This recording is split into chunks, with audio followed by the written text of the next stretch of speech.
Good morning.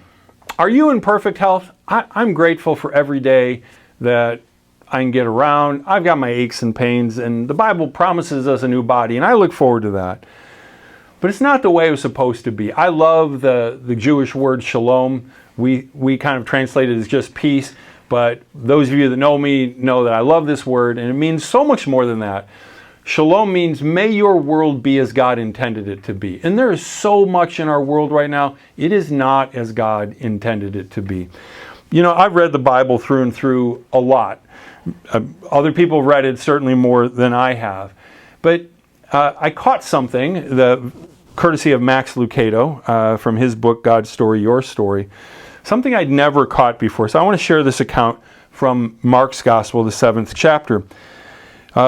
Jesus left Tyre and went up to Sidon before going back to the Sea of Galilee in the region of the 10 towns, or the Decapolis. A deaf man with a speech impediment was brought to him, and the people begged Jesus to lay his hands on the man to heal him. So these were friends. They're just like, you got to help this guy. He can't hear and he can't speak right. Okay? So Jesus led him away from the crowd so they could be alone. And this is unusual. Jesus put his fingers into the man's ears. Then, spitting on his own fingers, he touched the man's tongue. As we like to say, don't suggest you try this at home. Don't suggest you try this as a healing technique. I know there's a time where he spit on the ground, he made some mud, put it on the guy's eyes, but I don't know that I really caught that he put his fingers in his mouth, because that kind of jumps out at me here. But you know, I think Jesus did things differently so that we wouldn't try to think, oh, I'll have power if I just do it the way Jesus did it. Jesus trusted in the power of God to heal. And then, looking up to heaven, here's the part I never caught. He sighed. Do you ever sigh?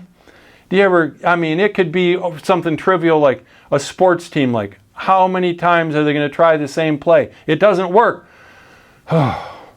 Maybe it's exasperation with a person. We won't mention who that relation to you might be, okay? But sometimes we sigh. Jesus sighed. I think what he's saying is, I'm sick of it. I'm sick of disease. I'm sick of running across people that can't hear, that can't speak. And he'd say the same thing spiritually. There's a lot of people, they can't hear spiritually. And there's a point where Jesus is just, he sighs. And then he says a word that I really can't pronounce, which means be opened. Instantly, the man could hear perfectly, and his tongue was freed so he could speak plainly. And Jesus told the crowd not to tell anyone, but the more he told them not to, the more they spread the news.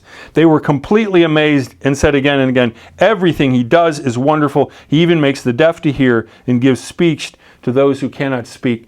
That is a first-class miracle, but really the part that stands out to me is his sigh. What's wrong with your world? I think Jesus sighs with you. You know what I want to end this one with? Real simple. It won't be this way forever. Whatever it is you're dealing with, it's temporary. Whatever the problem is, it's temporary. Is it your foot? You're going to have a new foot in heaven. Is it your heart? You're going to get a new one of those. Is it a relationship? God can heal those in heaven. Does he heal some of those things now? Yes, he does, and he can. But I can guarantee he'll heal all these things in his eternal kingdom.